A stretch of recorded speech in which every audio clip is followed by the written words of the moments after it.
Hello दोस्तों, कैसे हैं आप सभी लोग। आई होप कि आप लोग अच्छे होंगे और पढ़ रहे होंगे। देखिए, आज हम लेके आए हैं अपना 5 दिसंबर जो पेपर हुआ है आरआरबी ग्रुप डी का।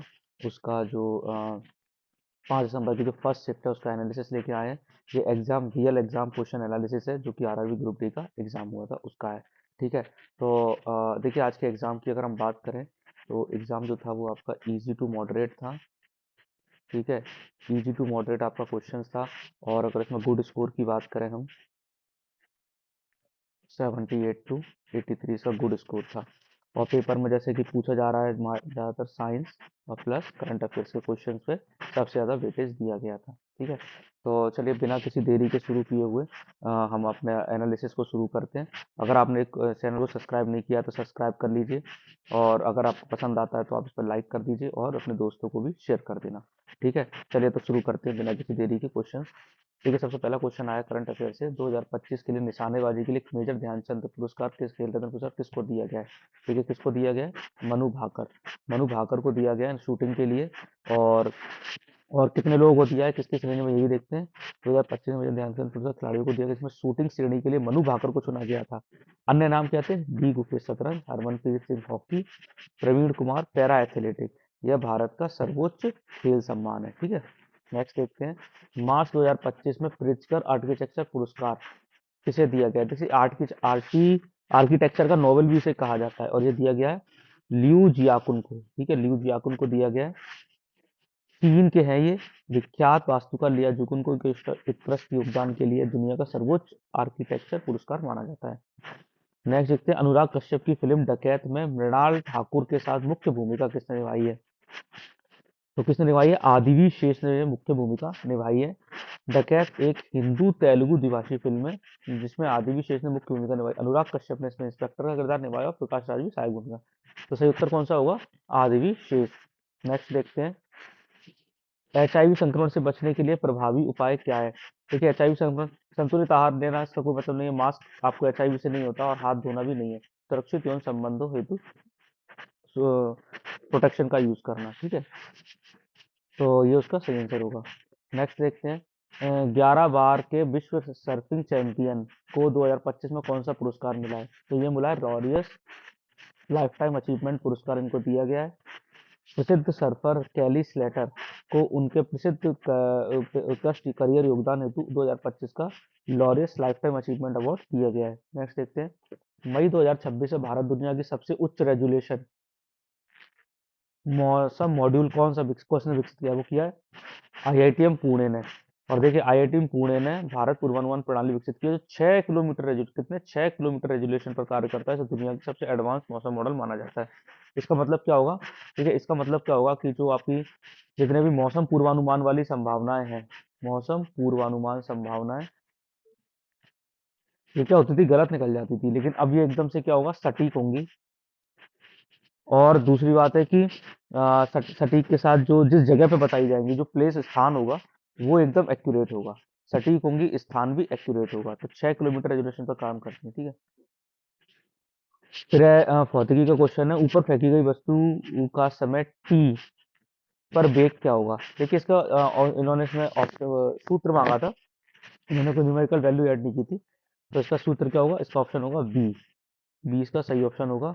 ठीक है। नीचे देखे, ऊपर फेंकी गई वस्तु पर गुरुत्वाकर्षण नीचे की ओर कार्य करता है, यानी एक्सेलरेशन माइनस ग्रेविटी। ठीक है। इसलिए इसका सूत्र ये निकल के आया। खेल से देखते हैं, एशियाई एथलेटिक्स चैंपियनशिप 2025 में भारत में कितने पदक जीते हैं? तो भारत में कितने? 24 पदक जीते हैं। कौन कौन से? देखिए, भारत ने 8 स्वर्ण जीते हैं, 10 रजत जीते हैं, 6 कांस्य समेत कुल 24 पदक जीते और भारत ने इसमें सेकंड रैंक प्राप्त की है। सेकंड रैंक है भारत की। नेक्स्ट देखते हैं, चुनाव आयोग द्वारा लॉन्च होने वाला नया वन स्टॉप डिजिटल प्लेटफॉर्म क्या कहलाता है? नया वन स्टॉप डिजिटल प्लेटफॉर्म करता है ईसी नेट। ईसी नेट कहलाता है। और ये क्या करता है कि देखिए, मतदाता और चुनाव अधिकारी, ठीक है, मतदाता और जो चुनाव अधिकारी हैं, इन दोनों के बीच में संपर्क को बढ़ाने का डिजिटल सेवाएं उपलब्ध कराता है, यानी संपर्क बढ़ाता है इनके बीच में, ताकि अगर कोई बात है तो चुनाव अधिकारी डिजिटल सेवाएं उपलब्ध करा के मतदाताओं को ये सुविधा दे सकते हैं। फ्लोएम में कौन सी नलिका पाई जाती है? देखिए, फ्लोएम में कौन सी नलिका पाई जाती है? वो है चलनी नलिका। फ्लोएम में कौन सी चलनी नलिका पाई जाती है? फ्लोएम भोजन को पूरे पौधे में पहुंचाता है और इसमें मुख्य रूप से चलनी नलिकाएं होती है। ठीक है। नेक्स्ट देखते हैं, थॉमसन के अनुसार परमाणु मॉडल कैसा था? तो इसके अनुसार कैसा था? धन आवेशित गोला और इलेक्ट्रॉन धसे हुए थे, तो इसको पुल पुडिंग मॉडल भी कहते हैं। कौन सा? Plum pudding. Plum pudding model कहा जाता है जो इलेक्ट्रॉन धातु गोले, इसको एक तरबूज मॉडल भी कहा जाता है। तरबूज मॉडल। ये क्वेश्चन रिपीटेड है, फिर से आ रहा है, ठीक है, अभी पिछली वाली शिफ्टों में आ चुका है। नेक्स्ट देखते हैं, गोल्जी कॉय का कार्य क्या है? देखिए गोल्जी कॉय का कार्य क्या होता है? सरल शर्करा को तोड़ना। सरल शर्करा को तोड़ना इसका कार्य है। गोल्जी कॉय पदार्थों को संशोधन पैकेजिंग करता है, सरल शर्करा तोड़ना कार्य भी करता है, ठीक है। और नेक्स्ट देखते हैं,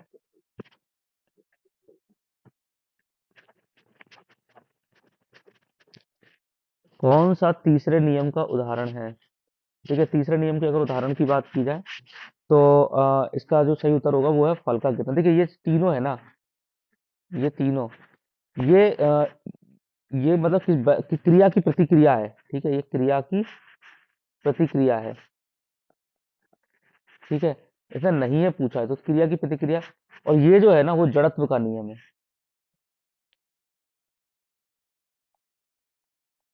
ठीक। ये जड़त्व का नियम है। तो फल का गिरना गुरुत्वाकर्षण जड़त्व का उदाहरण है, क्रिया प्रतिक्रिया का नहीं, ठीक। नेक्स्ट देखते हैं, भूगोल से संबंधित, भारत का 107वां राष्ट्रीय उद्यान कौन बना है?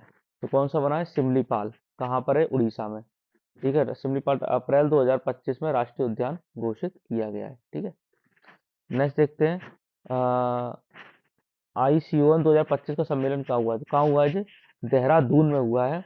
और ये सम्मेलन वर्ल्ड वाइड नेशनल देहरादून में किया गया, जहाँ संरक्षण विषयों पर चर्चा हुई है, ठीक है।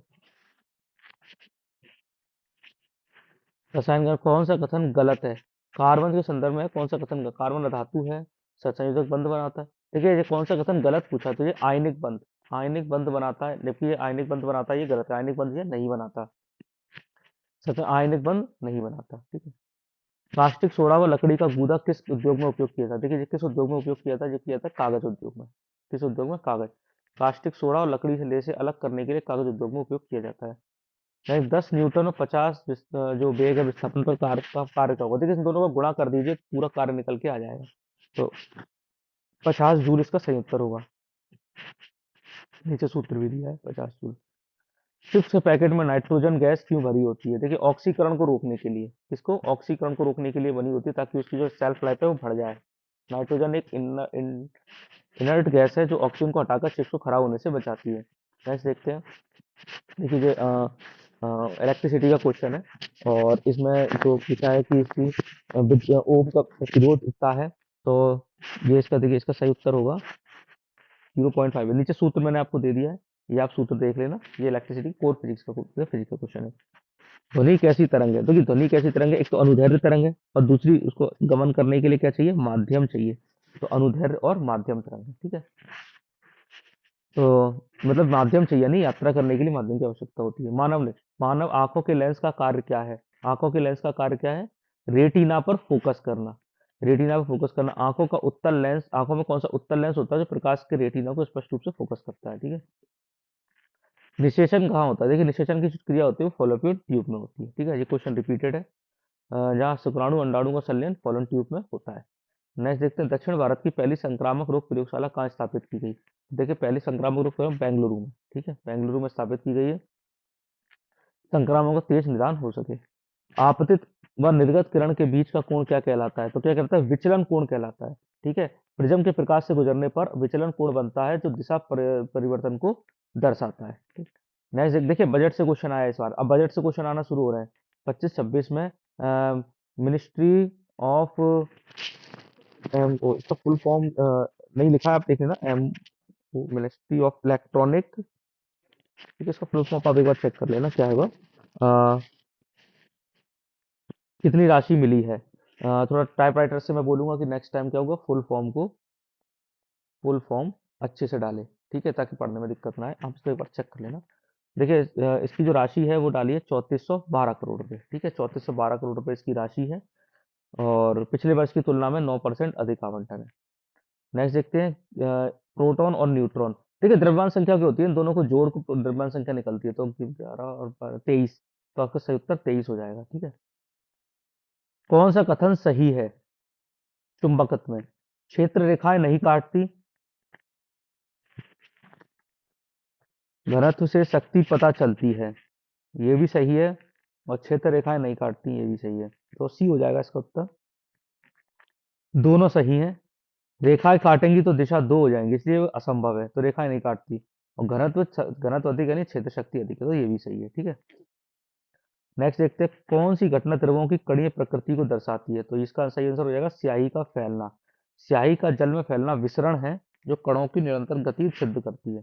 नेक्स्ट देखते हैं, कौन सा पीएच लाल लिटमस को नीला कर देता है। देखिए, पीएच यानी क्षारीय होगा तो वो लाल लिटमस को नीला करेगा। तो ये देखिए, ये एसिड है, ये उदासीन है, ये भी एसिड है। सही उत्तर हो जाएगा ये 11। ठीक है। तो हमने आज के क्वेश्चनों की डिस्कशन कर लिया, सारी चर्चा कर ली। ठीक है। नेक्स्ट अब आप अगर ये मानिए कि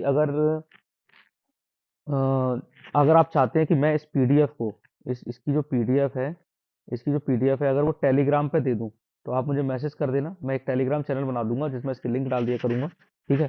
और टेलीग्राम पे पीडीएफ को हम डाल दिया करेंगे, ताकि आपको आसानी से पीडीएफ उपलब्ध हो जाए। ठीक है। और इसी तरीके से पढ़ते रहिए। और मैं अभी नेक्स्ट वीडियो का भी लेके आता हूँ। इसकी फर्स्ट शिफ्ट को लेके आए हैं। ठीक है। और अभी इसकी सेकंड शिफ्ट और थर्ड शिफ्ट भी 5 तारीख की लेके आते हैं। तो तब तक आप पढ़ते रहिए। अगर आपको चैनल पसंद आया है, अगर आपको वीडियो पसंद आई, तो सब्सक्राइब कर लीजिए, लाइक कर लीजिए और अपने दोस्तों को शेयर कर दीजिए। तब तक के लिए थैंक यू।